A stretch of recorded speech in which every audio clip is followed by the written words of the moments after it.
우리 성도들 축복하시고 은혜 가운데 살게 하시니 감사합니다. 육신은 비록 연약해지고 낡아지고 늙어가지만 그러나 그 심령만은 늘 새롭게 하시고 하늘의 소망으로 더욱더 풍성하게 하시며 우리 하나님 영육간에 우리 성도들의 가정을 축복해 주시어서 주 안에서 형통하고 주 안에서 잘되게 하여 주시옵시고 특별히 땀 흘려 일하는 모든 것이 하나님 아버지 자녀들에게도 이어져 나갈 수 있도록 도와주시어서 자손들 주 안에서 잘 되는 걸 보고 감사하고 또 감사하는 성도들의 가정이 되게 하여 주시옵소서. 오늘 주신 말씀 안에서 깨닫게 하시고 은혜 주시고 결단하게 하시고 주를 향한 마음들이 새로워지게 하여 주시옵소서. 예수님의 이름으로 기도합니다. 아멘. 할렐루야. 감사합니다. 오늘 말씀의 제목을 주님은 다시 오십니다. 그렇게 정해봤습니다. 기도하면서 계속해서 느끼는 것이 주님 제 다시 오실 날이 정말 가까웠구나 하는 것을 계속 느끼고 있기 때문에 그렇습니다. 제가 목회하면서 여러분들에게 재림에 대한 얘기를 많이 했는데 지금은 그때는 여러분들이 피부로 느끼지 못했던 사실들이 피부로 느껴질 만큼 점점 더 말세에 나타날 징조들이 주님 말씀하신 그 모든 징조들이 눈앞에 하나둘 나타나고 있어요. 그래서 경각심을 갖는 시간들이 필요하다 하는 생각을 하게 됐습니다. 우리 교회는 성결교회입니다. 성결교회 핵심 고리가 뭐죠? 중생, 성결, 신유, 재임입니다. 중생, 우린 제 가운데 출생했어요. 제 가운데 살았어요. 예수께서 십자가에 피 흘려 돌아가심을 통해서 우리의 모든 죄를 대속해 주셨습니다. 그걸 깨닫고 예수 그리스도를 구주로 영접하여 거듭난 하나님의 사람이 될 때 그걸 중생, 거듭났다 그런 얘기를 합니다. 중생이란 한자로 무거울 중자, 날생자죠. 두 번 낳았다 그 얘기입니다. 육신의 부모님께서 한 번 낳으셨고 제약 중에 출생했던 우리가 예수 그리스도의 보혈피로 다시 한번 새롭게 태어나는 것, 그 중생입니다. 우리 예수 믿어 거듭났습니다. 믿습니까? 여러분들 모두가 거듭난 하나님의 사람입니다. 믿습니까? 거듭나 구원받습니다. 그 다음에 성결. 우리 하나님은 거룩입니다. 거룩하신 분입니다. 주께서 말씀하셨죠. 내가 거룩하니 너희도 거룩하라. 우리는 주님의 거룩을 담기 위해서 항상 경건한 삶을 살아야 돼요. 하나님처럼 거룩할 수는 없어요. 근데 거룩을 추구하면서 경건한 삶을 살아갈 때에 우리는 성결한 사람이 될 수 있어요. 그래서 우리의 목표는 성결한 삶입니다. 그 다음에 세 번째는 신유입니다. 신유가 뭡니까? 영육이 강건하게 사는 거예요. 영혼만 강건하면 안 되죠. 육체도 강건해야 되죠. 그래서 우리가 기도하면서 영혼이 잘 되고 육체가 강건하고 그래서 주님 주신 사명 잘 감당하고 그렇게 살기를 힘써 나가는 것이 신유입니다. 몸도 건강, 마음도 건강, 우리 영혼도 건강. 그러면서 네 번째가 재림이에요. 다시 오실 주님을 소망하며 준비하는 삶, 그게 재림이지요. 주님은 다시 오십니다. 그 주님은 분명히 다시 오시기 때문에 주님 맞을 준비를 하며 살자. 그게 재림이에요. 이건 분명한 성경의 약속이고 주님의 약속이고 하나님의 약속입니다. 성경이 우리에게 재림을 곳곳에 말씀하고 계시고 약속하고 계십니다. 주님은 다시 오십니다. 믿습니까? 자, 그러므로 우리가 구호에만 끝이는 것이 아니라 우리가 주님 맞을 준비를 하는 삶을 살아야 됩니다. 창세기 3장에 가보면은 아담 하와가 선악과를 따먹어 범죄하죠. 죄를 지은 아담과 하와가 제일 먼저 한 일이 뭡니까? 하나님의 진노가 두려워서 숨어버렸어요. 아담아, 네가 어디 있느냐? 제가 숨었는데요. 왜 숨었냐? 선악과 따먹었어요. 결국 하나님께서 그들의 부끄러운 죄를 가리기 위해서 양을 한 마리 잡아요. 이 가죽옷을 입히시죠. 그리고 그때부터 생겨난 게 뭡니까? 양을 잡아서 하나님께 제사 드리는 구약의 제사 시대가 열리게 됩니다. 근데 아벨은 그걸 깨닫고 양을 잡아 제사를 드려서 우리 하나님의 긍휼하심을 입었어요. 근데 그건 가인은 그걸 못 깨달았어요. 그래서 농사 지은 거 가지고 하나님 앞에 나가 제사를 드리니 안 받으셨어요. 그때 가인이 화가 나서 어떻게 했죠? 자기 동생 아벨을 쳐 죽입니다. 무서운 끔찍한 죄악들이 그때부터 이 지구상을 휩싸기 시작합니다. 어찌됐든 구약시대에는 여러분들이 아시다시피 양을 잡아 제사 드리는 제사시대가 됐어요. 근데 제사를 통해서 온전한 구원을 이룬다는 것은 쉽지가 않기 때문에 결국 하나님께서 약속하신 게 뭡니까? 이사야서 53장에 예수님 오실 것을 약속하셨어요. 분명히 로마서 6장 23절엔 죄의 삭은 사망이라고 말씀하셨어요. 금방 제사를 드렸어도 여전히 죄인이기 때문에 또 죄를 질 수가 있죠. 제사 드리기 전에 우리가 죽는다면 죄값을 받을 수밖에 없어요. 죄의 삭은 사망이다. 그래서 우리 하나님께서는 온전한 구원의 제도를 만드시기 위해서 예수 주실 것을 약속하셨습니다. 이사야서 53장 5절로 6절 한번 읽어볼까요? 같이 한번 찾아보십시다. 이사야서 53장 5절로 6절. 그가 찔림은 우리의 허물을 인하며 그가 상함은 우리의 죄악을 인하며 그가 징계를 받음으로 우리가 평안을 누리고 그가 채찍에 맞음으로 우리가 나음을 입었도다. 우리는 다 양 같아서 그릇 행하여 각기 제 갈 길로 갔거늘 여호와께서는 우리의 무리의 죄악을 그에게 담당시키셨도다. 자, 예수께서 우리의 모든 죄악을 담당하시고 십자가에 피 흘려 죽으셨어요. 그래서 제사시대는 끝이 나게 됩니다. 근데 유대인들은 아직까지 이사야서 53장을 못 믿고 있어요. 이건 성경이 그들에게는 감춰진 비밀입니다. 성경을 구체적으로 읽어보면 유대인들이 나중에 이걸 깨닫고 회개하고 돌아오는데 그때가 마지막 때입니다. 지금 그 징조가 보이기 시작하고 있어요. 주님은 십자가에 피 흘려 죽으시면서 마지막에 남기신 말씀이 뭡니까? 요한복음 19장 30절에 뭐라고 했었어요? 다 이루었다. 다 이루었다.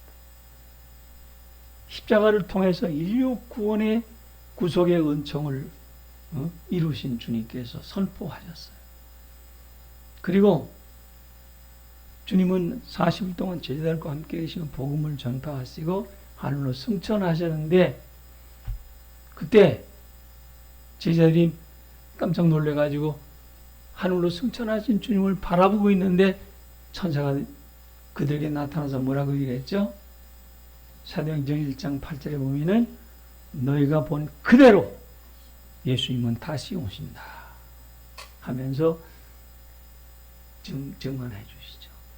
그게 이제 우리 주님의 일정입니다. 동정녀 마리아에게서 태어나셔서 십자가에 피 흘려 죽으시고 승천하시고 그리고 다시 오실 것을 선포하시고 그게 주님의 일정이에요. 근데 그 주님께서는 복음을 전하시던 생전에 뭐라고 말씀하셨어요? 요한복음 14장 1절 3절을 보면 너희는 마음에 뭐하지 말라? 근심하지 말라. 하나님을 믿으니 또 나를 믿으라. 내 아버지 집에 거할 곳이 많도다. 그렇지 않으면 내게 일렀으리라. 내가 너희를 왜 뭐하니? 초소를 예비하러 가노니. 내가 하늘나라에 먼저 간다. 왜? 너희들이 이 다음에 올 하늘나라를 준비하기 위해서다. 가서 너희를 위해 처소를 예비하고 나면 내가 어떻게 하겠다? 내가 다시 와서 너희를 내게로 영접하리라. 이 주님께서 약속하셨어요. 요한복음 14장 1절로 3절에. 그러면서 주님은 사랑하는 제자들에게 이제 십자가에 피 흘려 돌아가시기 직전에 이제 말세의 징조가 뭡니까 하고 물어보는 제자들에게 마태복음 24장, 마가복음 13장, 누가복음 21장을 통해서 이러한 징조가 나타나면 깨어있어 기도하라. 내가 다시 오시겠다 하는 말씀을 분명하게 해주셨습니다. 자, 그 주님께서 지금 오실 때가 점점 가까이 왔다고 얘기해요. 성경의 맨 마지막도 뭐죠? 요한계시록 22장 20절 성경의 제일 마지막 말씀입니다. 뭡니까? 내가 진실로 속혀오리라. 내가 진실로 속혀오리라. 내 말은 참말이다. 속혀온다. 다시 온다.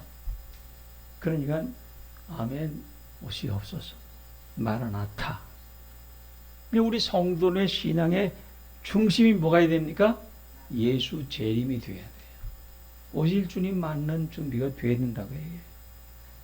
그런데 분명 주님은 다시 오시는데 말세가 되면 나타나는 징조가 몇 가지가 있죠. 자, 우리 성도들은 어떻게 하고 있어요? 마태복음 25장에 가보면 우리 주님께서 열처여 비유의 말씀을 주십니다. 거기 보면 슬기로운 단처녀가 있고 하나는 미련한 단처녀가 있어요. 근데 그 두 처녀들이 공통점이 있습니까? 네, 있습니다. 그게 뭡니까? 자, 마태복음 25장 열처녀 비유장에서 공통점은 다 졸며 잘세 그랬습니다. 다 졸며 자요. 신랑이 더디 오매 다 졸며 자요. 이스라엘의 풍습은 결혼식을 낮에 하는 게 아니라 밤에 합니다. 그리고 신랑이 신부집에 가면서 절정에 이르게 돼요. 근데 신랑이 신부집에 갈 때에는 미리 알리고 하는 게 아니라 아무도 모르는 시간에 슬그머니 가요. 그러니까 신부는 신랑을 맞은 준비를 하고 등을 가지고 밖에서 기다려야 돼요. 근데 신랑이 언제 올지 모르잖아요. 초저녁에 올지, 한밤중에 올지, 새벽에 올지 모르니까.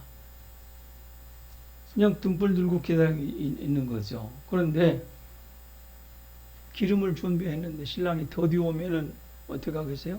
기름이 다 말라버리잖아요. 그러니까 예비로 기름 준비를 해놓고 있다가 기름이 마르면 또 부어야 되는데 그 준비가 안 돼 있으면 신랑을 맞이하기가 힘든 거죠. 근데 신랑이 더디 오니까 다 졸며 자요. 근데 신랑이 다 하니까 슬기로운 처녀들은 기름 준비 됐으니까 아이고 됐다. 기다리는데 오시네요. 거기서 쫓아가서 만날 것이고 어리석은 처녀는 기름 준비가 안 됐으니 그때서 허둥지둥 기름 준비하러 기름집으로 갈 것이고 성경이 그렇게 말씀하고 계시잖아요. 지금이 그 시대다 그 얘기예요. 지금이 그런 때다. 그러니까 우리에게 필요한 게 뭡니까? 기름 준비예요. 기름 준비. 기름 준비가 안 됐으면 신랑을 맞이할 수가 없는 거죠. 그래서 거기에 대한 말씀을 성경은 우리 주님께서 직접 말씀해 주셨죠. 자, 그러면 우리 주님이 우리에게 뭐라고 말씀하셨어요? 마태복음 25장 31절 그런즉 깨어 있어라. 너희는 그날과 그때를 알지 못하느니라. 우리에게 필요한 건 영적 각성이에요. 근데 무작정 기다릴 수는 없는 거 아니에요. 주님께서 야 내가 올 때에는 이러이러한 일들이 있으리라 하고 우리에게 말씀하신 징조가 있죠. 그 첫 번째 징조가 뭡니까? 거짓 선자예요. 거짓 선자의 출현입니다. 수도 없이 많은 거짓 선자들이 일어나서 내가 재림 예수라고 많은 종교들을 미혹하고 많은 사람들을 미혹해. 이 일로 인해서 우리나라도 몸살을 참 많이 했어요. 지금도 몸살 하고 있습니다. 신천지가 그 대표적인 거 아니에요? 근데 지금도 여전히 신천지에 빠져가지고서 헤어나지 못한 사람 많더라고요. 통일교회 박태선이 또 됐습니까? 그 난리를 피더니 이제는 이름을 슬그머니 바꿨어요. 가정교회라고. 그리고 지금도 여전히 미혹하고 있습니다. 안상옥이라는 사람은 어떻습니까? 이 사람은 하나님의 교회라는 이름을 간판을 걸고 지금도 굉장히 활동하고 있습니다. 근데 안상옥이 죽었어요. 근데 무덤 앞에다가 재림예수 안상옥, 아니 재림예수가 죽었대요. 그렇게 하고 지금도 수많은 사람들을 미혹하고 있습니다. 많은 사람을 미혹하고. 그러면서 여전히 여기저기서 이단들이 계속해서 일어나고 있습니다. 그러다 보니까 재림 예수라고 미혹하던 수많은 이단들 때문에 우리 성도들 가운데 상처를 받고 믿음을 포기한 사람들이 참 많습니다. 그런가 하면 세상 사람들도 굉장히 비웃어요. 야, 웃기네. 예수가 다시 온대야. 거짓말로. 언제 와? 이제까지 다 거짓말 했잖아. 그러면서 예수 믿는 사람을 핍박합니다. 그러다 보니까 우리 목사님들도 그냥, 야, 이거 강단에서 예수 잘못 전하다가 이단되는 거 아니야 해서. 그렇게 한동안 예수 재림에 대한 말씀을 굉장히 많이 전했던 교회들이 지금 쑥 들어갔어요. 예수 재림, 어이구, 잘못 전하다면 큰일 나. 그 목사님들도 함부로 얘기를 못하고 있어요.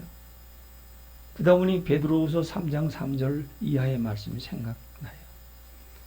먼저 너희들은 이것을 알지니 말째 기롱하는 자들이 와서 자기의 정욕을 쫓아 행하며 기롱하여 가로되 주의 강림하신다는 약속이 어디 있느냐.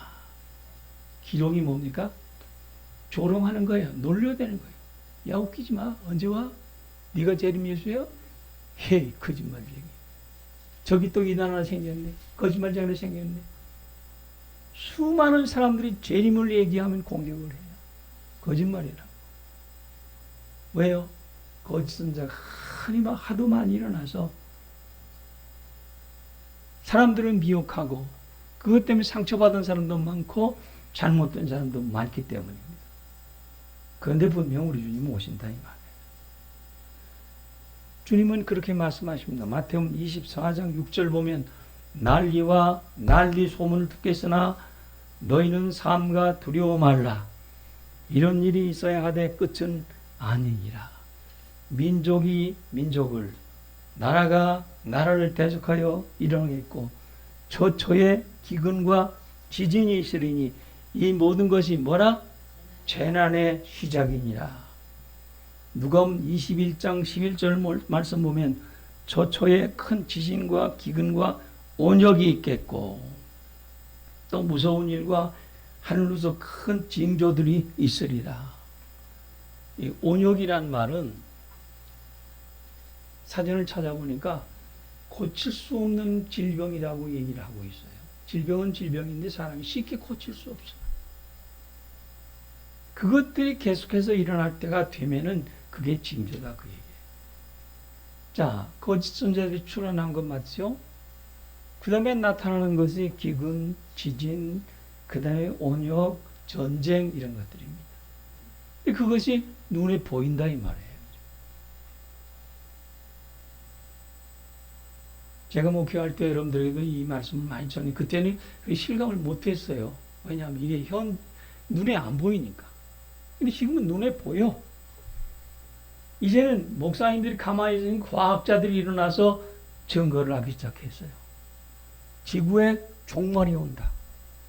그것도 몇 년 안 남았다. 몇 년 안 남았다. 과학자들이 증명해요. 그러면 첫 번째 경고가 뭡니까? 지구의 온난화입니다. 인도 양이 1.5도 올랐대요. 열대지방의 고기들이 대한국의 남해, 서해, 동해로 몰려온대요. 어디 그뿐입니까? 이런 온난화로 인해서 엄청난 재난이 일어나고 있어요.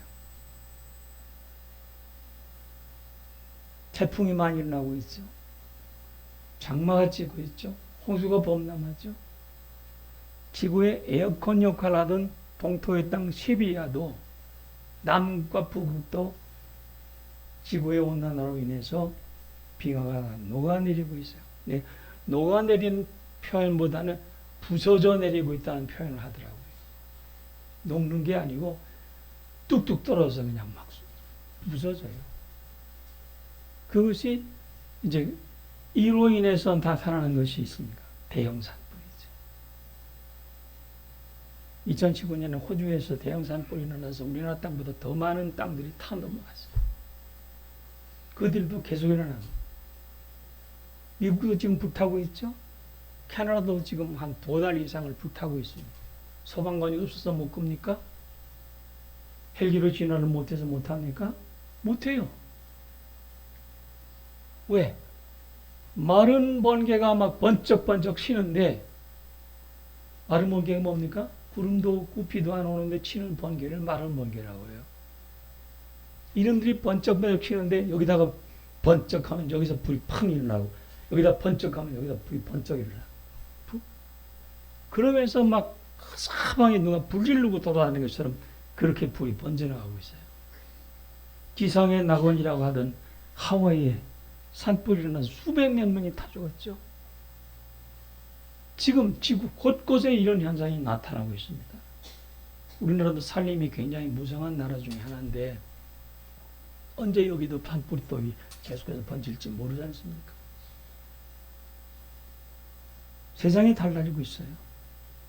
그러면서 열대지방이 점점 더워지니까 어떤 현상이 일어나느냐? 열대지방에 살고 있던 동물들이 야 여기 못 살겠다 해가지고 전부 온대지방으로 날아간대요.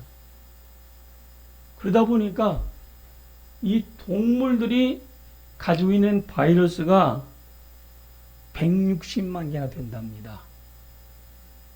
근데 이 바이러스가 인간에게 올 때에 치명적인 독을 가져다 주는 그 무서운 바이러스가 수도 없이 많은데 그것들이 사람에게 퍼져나간다고 얘기해요. 그러니까 대표적인 것이 사스죠. 사스, 사양 고양이. 에이즈, 원숭이한테서 왔대요. 조류독감, 철새들이 날르고 있죠. 광우병, 소 때문에. 구제역, 소와 돼지. 코로나 바이러스, 이건 박쥐에서 온 거예요. 순식간에 옛날에야 지역사회에 딱 갇혀있으니까 여기서 병이 나도 옮겨나가지 않잖아요. 근데 지금은 자동차 타고 다니고 비행기 타고 다니고 뭐 교통이 발달되다 보니까 중국에서 코로나 바이러스가 퍼지기 시작했는데 거기서 사업하던 사람이 홍콩으로 비행기 타고 날아오고 홍콩에서 또 전염병이 또 퍼지기 시작했고 그 사람이 또 모르고 미국으로 날아가니까 미국에 또 그냥 막 퍼지기 시작해. 한국으로 날아오니까 한국에 그냥 절단. 코로나 바이러스 순간적으로 전 세계 사람들이 20억 이상이 감염되면서 여러분들 사라진 몇백 명의 사람들이 죽어나갔어요. 근데 앞으로는 더 무서운 바이러스들이 더 많이 번져나간다는 거예요. 이것이 과학자들이 증거하고 있는 겁니다. 과학자들이 증거하고 있어요. 자, 저희 지역에도 비가 엄청나게 왔습니다. 제가 살고 있어요. 금년 우리 670mm의 비가 왔어요. 정부에서 통계내서 보고한 거 보니까 우리나라에서 금년에 저희 지방에 제가 살고 있는 청양에 제일 많은 비가 쏟아진 67cm입니다. 생각해보세요. 67cm 비가 한꺼번에 왔다고 생각하면 거기 버티고 살 사람이 어디 있습니까? 저희 지역에 비 피해로 인해서 사람도 죽었지만 강둑이 무너지면서 이 하우스 꼭대기까지 막 물이 찼어요. 그래서 그냥 그 속에 심었던 작물들이 다 죽어버렸습니다. 그걸 치우기 위해서 사람들이 봉사활동 가는데 저는 못 갔어요, 바빠서. 그런데 갔다 온 사람 얘기 들어보니까 시체 썩는 냄새, 똥 오줌 썩는 냄새, 이게 막 섞여가지고서 도저히 견딜 수가 없어서 1시간도 봉사활동 못하고 돌아왔대요. 그 쓰레기 처리하는데 든 비용만 정부에서 발표한 거 보니까 110억이에요. 제가 살고 있는 지역에서만. 그렇게 무섭게 지금 기상 이상 현상이 나타나고 있어요. 근데 저희 지역뿐입니까? 전 세계적으로 나타나고 있잖아요. 지금은 뭐 어디라고 안전한 데가 전혀 없습니다. 어제 뉴스에 보니까 그 바닷물이 점점 더 상승하는데 조금만 더 지나가면은 앞으로 종로 바닥에도 물 때문에 사람들이 못 살 거다 하는 얘기를 하더라고요. 무슨 얘기냐? 바닷물이 높아지면은 서울은 안전한 건 아니에요. 한강으로 물이 올라오잖아요. 서해를 통해서. 그러니까 이 강 주변이나 바다 주변이 점점 높아져서 일본이 묻히는 게 문제가 아니고 그게 고소한 게 아니고 서울이 묻힌다 그 얘기예요. 왜? 한강 수위가 높아지면서 이게 넘치니까 결국은 종로 바다까지 넘어가게 된다. 그때를 대비해서 준비해야 된다 하는 얘기를 과학자들이 하고 있어요. 이게 남의 얘기가 아닙니다. 오늘 현실입니다. 자, 제가 이제 대추나무 농사를 시작했잖아요. 금년에 기대를 많이 했습니다. 근데 꽃이 다 떨어졌어요. 왠지 아십니까? 장마가 오면서 이 장마가 막 계속 되니까 그때가 마침 꽃 필 때거든요. 꽃이 수분이 안 되니까 다 새까맣게 썩더라고요. 꽃이 없는데 열매가 어떻게 맺어요? 그래서 대수한테 가서 이야 이거 대수나무를 살려 죽여? 그래도 죽일 수는 없지. 그래서 어저께 물을 줬어요. 근데 열매는 없어요. 기대가 점점 어려워요. 그러면서 과학자들이 또 얘기가 뭐냐면 이게 결국 기후 변동으로 인해서 또 찾아오는 게 뭐냐? 식량난이다. 식량난이다. 왜? 부서지고 망가지고 떠내려가고 폐허가 되니까 농산물이 점점 적잖아요. 땅이 없어지잖아요. 농사를 지어도 생산이 안 되잖아요. 거기다가 또 한 가지 농사 짓는 사람들이 일손이 없어서 제대로 지출을 못합니다. 근데 임금이 싸잖아요. 그러니까 임금이 싸니까 결국 그거 포기하고 공장으로 가요. 그러니까 농토가 그냥 그 풀만 모셔가고 비어있는 농토가 많아요. 우리나라 현상이 아니라 다른 나라, 미국이나 캐나다 이쪽에도 마찬가지랍니다. 결국 그렇게 막 그냥 헬리콥터로 막 그 비료 주고 농약하고 그러는 땅들이 넓혀 있는 그 사람들이 농사 포기 안 돼요. 왜냐하면 뭐 지어봐야 별거 아니니까. 그러고 어딜 가냐? 공장으로 간다고. 그게 월급이 낮다고. 그러다 보니까 세계 곡물장 노릇하던 그 사람들이 점점 더 농사를 짓지 않고 자연 환경 파괴로 인해서 결국은 농토는 파괴돼 버리고 그러니까 먹을 것이 점점 없어지기 때문에 성경에 있는 대로 보리 한 달에 얼마요? 밀 한 대에 얼마요? 네? 그런 세상이 온다고 얘기해요. 그게 누구 얘기냐? 과학자들의 얘기입니다. 또 일어나는 게 뭐죠? 전쟁입니다. 지금 소련하고 우크라이나가 싸우고 있잖아요. 원래부터 우크라이나는 소련의 적이 아니었습니다. 소련하고 제일 가깝던 사이예요. 그런데 지금은 완전히 적이 돼서 싸우고 있죠. 어디 그뿐입니까? 언제 어디서 무슨 일이 일어날지 몰라요. 우리나라 마찬가지 아닙니까? 주님 다시 오실 때의 징조들이 이제는 눈앞에 나타나고 있어요. 그래서 마태복음 25장 31절에 보면 그런즉 깨어 있으라. 너희는 그날과 그때를 알지 못하느냐.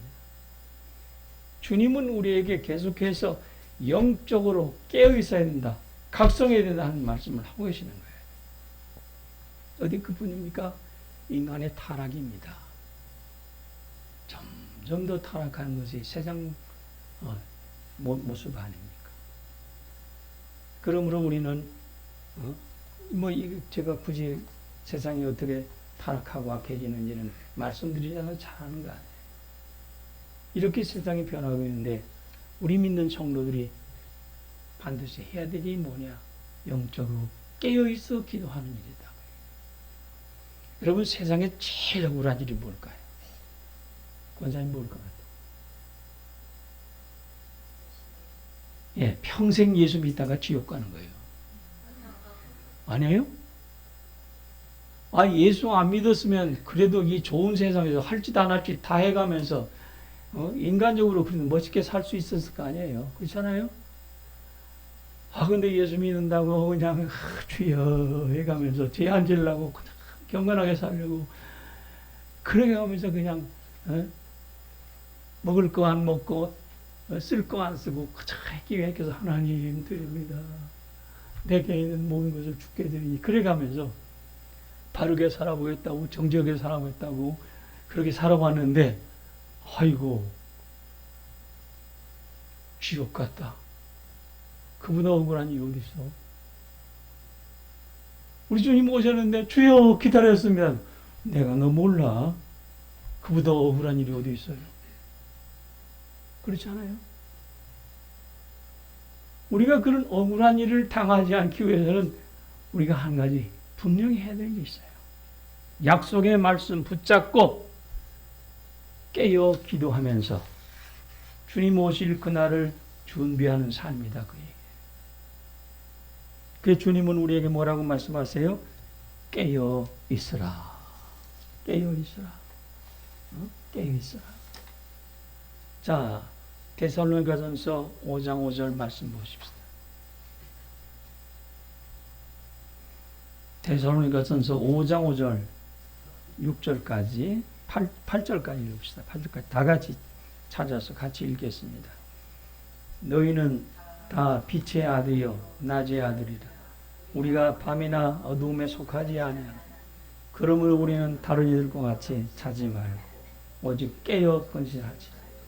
자는 자들은 밤에 자고 취하는 자들은 밤에 취하되 우리는 낮에 속하였으니 근신하여 믿음과 사랑의 흉배를 붙이고 구원의 소망에 투구를 쓰자.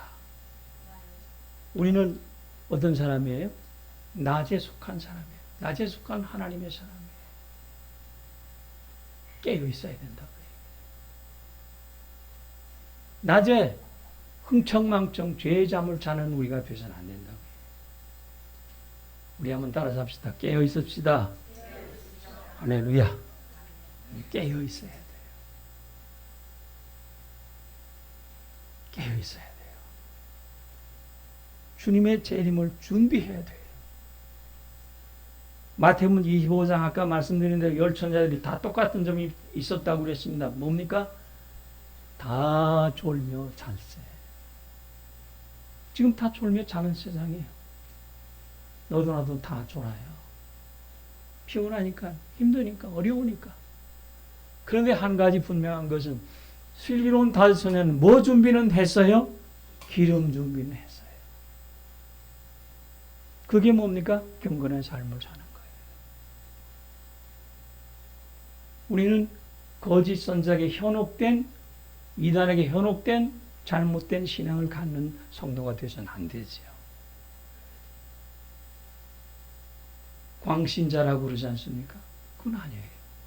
그렇지만 우리 영적으로 깨어있어 기도하면서 이 하나님의 말씀이 진실한 말씀이요, 이 하나님의 말씀이 거짓이 없는 하나님의 말씀이라고 인정한다고 한다면 주님께서 우리에게 들려주시는 이 말씀에 대해서는 반드시 기억해야 할 거죠. 자, 계시록이 12장 20절 같이 한번 찾아서 읽읍시다.